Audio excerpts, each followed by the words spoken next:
नमस्कार विद्यार्थी मित्रांनो, आपण कालच्या व्हिडिओमध्ये डेटा टाइप्समधले स्टँडर्ड डेटा टाइप्स पाहिले, character, integer, float, double, void. ठीक आहे. तर आजच्या व्हिडिओमध्ये आपण पाहणार आहोत युजर डिफाईन्ड आणि स्ट्रक्चर डेटा टाइप. ठीक आहे. तर युजर डिफाईन्ड डेटा टाइप्स म्हणजे काय, तर प्रोग्रॅमरने स्वतः तयार केलेला डेटा टाइप. ठीक आहे, त्याला युजर डिफाईन्ड डेटा टाइप असे म्हणतात. ते युजर डिफाईनमध्ये इनम हा डेटा टाईप आहे, तर तो यूज कसा करायचा सांगते. इनम डेटा टाईप काय यूज करायचा, फॉर एक्झाम्पल तुम्हाला डे स्टोअर करायचे आहे. ठीक आहे. Sunday, Monday, Tuesday, Wednesday, Thursday, Friday, Saturday हे डे स्टोअर करायचे आहेत. यांचा डेटा टाईप एकच आहे. तर तुम्हाला प्रत्येक वेळी स्ट्रिंग यूज करण्याऐवजी तुम्ही काय यूज कराल, इनम हा डेटा टाईप यूज कराल.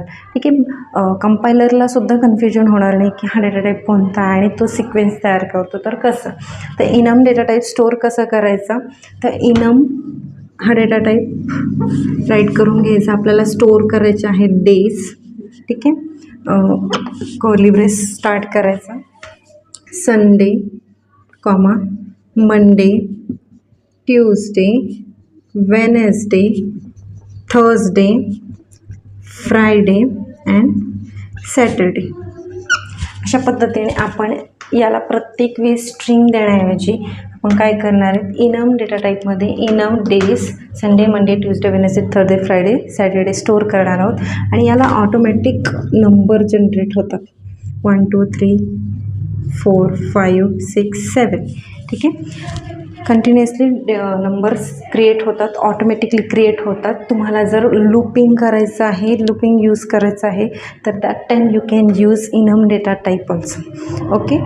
No need to write separate string Monday, string Sunday, like this. So हे झालं तुमचं user define data type enum. ठीक आहे. तर स्ट्रक्चर डेटा टाईप म्हणजे काय, स्ट्रक्चर डेटा टाईप मीन्स की एक डिफरंट डेटा टाईप्स किंवा एकसारखे डेटा टाईप्स तुम्हाला स्टोअर करायचे असेल तर तुम्ही स्ट्रक्चर डेटा टाईप यूज करता. ठीक आहे. डिफरंट पण जास्त व्हॅल्यूज असतील तुम्हाला स्टोअर करायला. लाईक मार्क्स असतील, तुम्हाला 5 सब्जेक्टचे मार्क्स स्टोअर करायचे किंवा स्टुडंटची इन्फॉर्मेशन आहे, तर मल्टिपल इन्फॉर्मेशन आहे, नेम आहे, पर्सेंटेज आहे, रोल नंबर आहे, लाईक दिस. तर हे मल्टिपल व्हॅल्यूज तुम्हाला स्टोअर करायचे आहेत, ते पण प्रॉपर वे आणि डिफरंट डेटा टाईपचं. तर तुम्हाला त्या टाईमला स्ट्रक्चर डेटा टाईप यूज करायचा आहे. तर स्ट्रक्चर डेटा टाईपमध्ये सुद्धा ॲरे आहे, स्ट्रक्चर आहे आणि युनियन आहे. तर इन डिटेल ॲरे आपण DSAमध्ये पाहणार आहोत. तर आत्ता ॲरे म्हणजे काय एक शॉर्टमध्ये सांगते. तर ॲरे म्हणजे काय, तर सेम टाईपचा डेटा टाईप तुम्ही ॲरेमध्ये स्टोअर करू शकता. सेम डेटा टाईप जसा असेल अशा व्हॅल्यूज तुम्ही काय करू शकता, ॲरेमध्ये स्टोअर करू शकता. तर ॲरे क्रिएट कशी करायची असते, फॉर एक्झाम्पल तुम्हाला 5 सब्जेक्ट स्टुडंटचे 5 सब्जेक्टचे मार्क्स स्टोअर करायचे. इन जनरल तुम्ही कसं करा, int M1, int M2, int M3, int M4, int M5, like this तुम्ही असं स्टोअर करा. पण एवढं किचकट जाण्यापेक्षा, एवढ्या लाईन कोडिंगची वाढवण्यापेक्षा तुम्ही ॲरे यूज करू शकता. तर कसं, कंपॅरिझन पहा. इंट हा डेटा टाईप एकदाच राईट करायचा आहे तुम्हाला. मार्क्स नावाचा ॲरे नेम क्रिएट करायचा आणि या ॲरेमध्ये तुम्हाला किती सब्जेक्ट्सचे व्हॅल्यू स्टोअर करायचे आहेत, तर 5. इथे तुम्हाला 5 ही व्हॅल्यू पास करायची. अशा पद्धतीने तुम्ही काय करू शकता, ॲरे क्रिएट करू शकता. ही तुम्ही ॲरे क्रिएट केली. आता मार्क्स कसे जातील माझा तुमचे, लाईक दिस. हे M1, M2, M3, 4 आणि M5 काय असतील ते मार्क्स, 88, 72, 56, लाईक दिस. असे मार्क्स स्टोअर होते तुमच्या ॲरेमध्ये. इंडेक्सिंग असते, त्याला 4 सिक्वेन्स असते. ओके. ॲरेला सुद्धा इंडेक्सिंग असते. अशा पद्धतीने तुम्ही स्ट्रक्चर डेटा टाईपमधला ॲरे हा डेटा टाईप यूज करू शकता, जिथे सेम डेटा टाईपच्या व्हॅल्यू आपण स्टोअर करतो. ओके. हे झालं ॲरेबद्दल. स्ट्रक्चर डेटा टाईपमध्ये काय होतं, स्ट्रक्चर डेटा टाईपमध्ये सेम डेटा टाईप नाही तर डिफरंट डेटा टाईप्सचे व्हॅल्यूज तुम्ही स्टोअर करू शकता. फॉर एक्झाम्पल स्टुडंटची इन्फॉर्मेशन, तर स्टुडंट इन्फॉर्मेशन कशी स्टोअर करा. ओके. स्टुडंट इन्फो तुमच्याकडे आहे रोल नंबर. रोल नंबर आहे, त्यानंतर नेम आहे आणि पर्सेंटेज आहे. हे तुम्हाला स्टोअर करायचं आहे. Roll number int, name care, percentage float data type. प्रत्येकाचा डेटा टाईप डिफरंट आहे. तर आपल्याला इथे यूज करायचं आहे स्ट्रक्चर. तर स्ट्रक्चर यूज कसं करायचं, तर let's see here struct. Okay, हे कीवर्ड आहे struct student, curly brace start करायचा, integer roll number, then character एकच कॅरेक्टर स्टोअर करतं. तर आपल्याला नेम स्टोअर करायचे म्हणून इथे आपण त्याची लेंथ देऊ शकतो. 20 घ्या, 50 घ्या, तुम्हाला हवे तेवढी घेऊ शकता.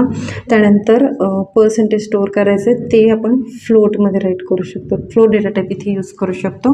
अशा पद्धतीने आपण स्ट्रक्चर क्रिएट करू शकतो. म्हणजे तुम्ही मल्टिपल डिफरंट डेटा टाईप्सचे मल्टिपल व्हॅल्यू तुम्ही स्ट्रक्चरमध्ये स्टोअर करू शकता. हे झालं स्ट्रक्चर तुमचं. युनियन सेम असतं, युनियन सेम स्ट्रक्चरसारखं असतं. ह्याच पद्धतीने तुम्ही डिफरंट डेटा टाईपच्या व्हॅल्यू तुम्ही स्टोअर करू शकता युनियनमध्ये. फक्त काय करायचं आहे तुम्हाला इथे स्ट्रक्चरऐवजी युनियन घ्यायचं. फरक काय आहे ते सांगते. याच्यामध्ये डिफरंट काय आहे.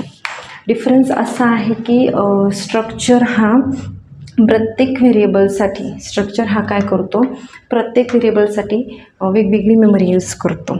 पण युनियन काय करतो, मेमरी शेअर करतो. शेअर मेमरी म्हणजे काय, आता मी सांगितलं की स्ट्रक्चरमध्ये इंटीजर रोल नंबरसाठी वेगळी मेमरी घेईल, नेमसाठी वेगळी मेमरी घेईल, पर्सेंटेजसाठी वेगळी मेमरी घेईल. पण युनियनमध्ये काय होईल, एकच मेमरी ते प्रत्येकजण शेअर करेल. रोल नंबरचं काम आलं तो यूज करणार, त्यानंतर नेमचं काम आलं मग तो यूज करणार ती मेमरी, पर्सेंटेजचं काम आलं तर तो ती यूज करणार. रिअल लाईफ एक्झाम्पल जर पाहायचं झालं तर तुमच्या घरामध्ये गेस्ट रूम असेल तर गेस्ट रूम तुमच्याकडे पाहुणे आले, गेस्ट आले तर ते यूज करतात. अदरवाईज कुणाला स्टडी रूम म्हणून यूज करायचं असेल तर तीसुद्धा येऊ शकता. ठीक आहे, घरातल्या तुमच्या जे रेग्युलर राहतात त्या पर्सनला तुम्हाला काय यूज करायचं त्या रूमचं तुम्ही करू शकता. पण गेस्ट रूम नाव जर गेस्ट आले तर ते सुद्धा यूज करता. म्हणजे एकच रूम वेगवेगळ्या कारणासाठी तुम्ही यूज करू शकता. हे झालं युनियन, म्हणजे शेअर करता तुम्ही. आणि स्ट्रक्चरमध्ये तुम्ही मेमरी शेअर करत नाही, प्रत्येकाला डिफरंट मेमरी दिली जाते. ओके, हे झालं युनियन आणि स्ट्रक्चरचं डिफरन्स. तुमच्यासाठी आय होप तुम्हाला हा कन्सेप्ट क्लिअर झाला असावा. स्टँडर्ड, युजर डिफाईन आणि स्ट्रक्चर डेटा टाईप्स काय आहेत, कसे यूज करायचे. तुमच्यासाठी एक क्वेश्चन आहे की तुमचे पर्सेंटेज, नेम आणि रोल नंबर हा डेटा टाईप तुम्ही ॲरे यूज कराल का स्ट्रक्चर यूज कराल, हे मला कमेंटमध्ये नक्की सांगा. तुम्हाला व्हिडिओ आवडला असेल तर शेअर करा, लाईक करा आणि चॅनलला सबस्क्राईब करायला विसरू नका. थँक्यू.